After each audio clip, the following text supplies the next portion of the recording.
They have told us at the Metro Health Department that there are 2 presumptive cases here in Jefferson County that have come forward over the last couple of weeks. According to the State Health Department, one of those cases is a 9-year-old child that was taken to the hospital. The vehicle was going north on I-71 near the Waterson Expressway. When it came down the median and off into the middle of the road, you can still see some of the marks here on the grassy area, part of the vehicle right there. The area we're standing in, we're told, is an area where a lot of Democrats come and they talk politics. This is their joke. They say the Republicans get to sit in that seat right there. This is actually the vehicle that Joe Stover was in last night, and you look at the number of bullet holes. You see 3 right here in the windshield. There's 1 right here on the driver's side of the door, and there's a pane of glass up here on top of the vehicle. We counted at least 6 different shots. All right, how about this for a scenario? You win a couple of regular season games in lovely Lexington, Kentucky, and as a reward, you go way west. 3 days later, you're in Hawaii for the rest of the week. Rough life, isn't it? This is one of the 4 tires that was slashed just a couple of days ago. You see right here, it's not a huge hole. This pin can barely fit through it. They had a contest, a radio station down there, put your hands on a mock statue of Hannah Montana for the longest time period. Last one on gets the tickets. Jody Powell, 35 years old, held on for the better part of 6 days to get tickets. This is a lot easier than that. By the way, he says he's getting them for his fiance and his daughter, so at least, yeah, sure.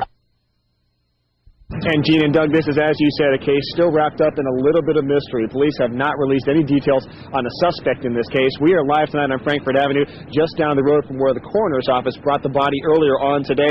And neighbors are a little bit confused as well. They said if there was a shooting, they didn't hear much, but they know the car there, they believe, had been there for hours. Honestly, I don't like it. Joey Linville was coming home from 3rd shift of work when he spotted this, an Oldsmobile Aurora in the alley near his home. And something he'd never expect. I saw that car back there, the one where dead people are in it, but I didn't think there was dead people in it. Inside, police found a male in the driver's seat, female in the passenger seat, each in their 20s or even their 30s. An officer first got there around 2:15 p.m., but Joey says the vehicle had been there for hours. When did you notice that car? Probably this morning around like 6 or 7. So it's been there for a little bit. Yeah. What caught the officer's attention? Just the fact that the vehicle was parked literally in the middle of the alley. It wasn't moving or anything, so he just got out and stopped to investigate. But police could not continue their investigation because they couldn't get inside the car to get the bodies, partially because of the cold outside, but also with neighbors watching from their porch, with school buses coming home right when police were working, and with all this right next to a park, the coroner's office didn't want to make a scene. So, around 4:55, the city towed the car out of the alley, body still inside, drove it down the interstate to a new temporary home, an impound lot just off of Frankfort Avenue, where they hope to find out how these people died and get more answers for neighbors like Joey Linville. People are always back there moving stuff around in garages and stuff, so we didn't expect it to happen in this part. Now, the coroner's office continues its work right now. It has not yet released the names on either of the victims. Police have not released yet whether the 2 victims were from the area where they found their bodies. Reporting live just off Frankfort Avenue, Sean Bartel, WHAS 11 News. Stephen Fry is here at University Hospital this evening. He is listed in serious condition with an injury to his leg, as well as head trauma. Here's how it happened earlier on today. He was in a vehicle with 2 other people when they saw the accident on the Waterson and pulled off the side of the road to try and help the people. But while they're trying to redirect traffic away from that accident, that's when the second accident occurred.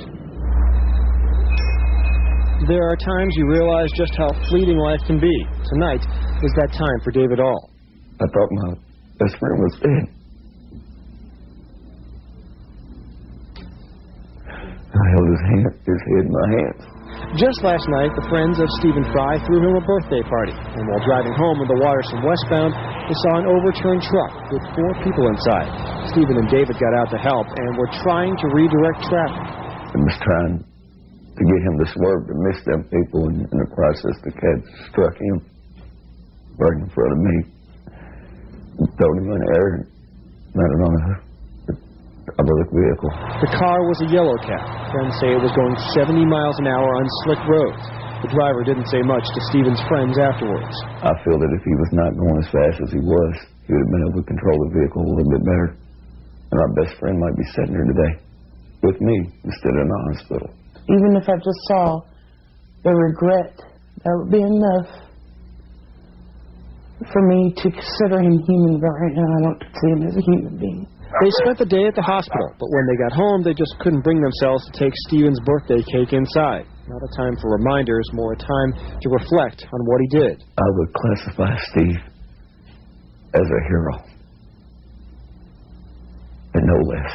The people Stephen Fry wanted to help are going to be okay. His friends hope he'll be the same and can soon tell his own story of heroism. He put his life on the line for someone else. It's the greatest gift anybody could give anyone else. And he did it freely. The Metro Police Department is still investigating this accident, waiting now on toxicology results. We tried to get in contact with the Yellow Cab company earlier on today, but our calls were not returned. Reporting outside University Hospital, Sean Bartel, WHAS 11 News Night Team. Just to win that money, Colleen needs to make one free throw live on Good Morning America and do it all while she's 5 months pregnant. But to do so, she will do it on a day that, for many other reasons, could be one of the most difficult of her life. Just one of these, at the right time, could send Colleen Backus into early retirement. I'll probably wake up and be like, oh my God, it's really going to happen, you know. I really could win $1 million. If you ever wondered who wins those crazy 1 in a billion games, well, she's it. Planters will send Colleen and her husband to the Final Four, then fly her to New York to shoot one free throw while 5 months pregnant for $1 million. I just wish I could be here when the baby's born. But that moment will be among the last she will see of her husband Shane for quite a while. Hours later, on that very day, he'll fly to Germany, training for what likely will send him eventually to Iraq. Some days I think about how quiet the house is going to be. I think about that flight home, and I'm thinking that poor guy next to me. This is what will be their first child. It's not been easy for either of them. Colleen has already miscarried twice. Even though we won this trip and everything, just because of everything's working out with this baby, nothing's better than this baby. There's no amount of money that can take care of what, you know, me and her have together. You know, it's not worth any amount of money, really. They'll try not to think about the separation. It's the best way you could have to say goodbye. And if Colleen makes that free throw, I'd make sure I didn't go into labor. but in the end, they will both have something much bigger than a single shot. I love you, and take care of the baby, and take care of yourself, and just do the best you can. Now, the family will leave for the Final Four a week from Friday, then fly to New York on Tuesday and wait for their big moment on Good Morning America. And right before they leave for the Final Four in St. Louis, both of them will find out if the baby is going to be a girl or is going to be a boy. Sean Bartel, WHAS 11 News Night.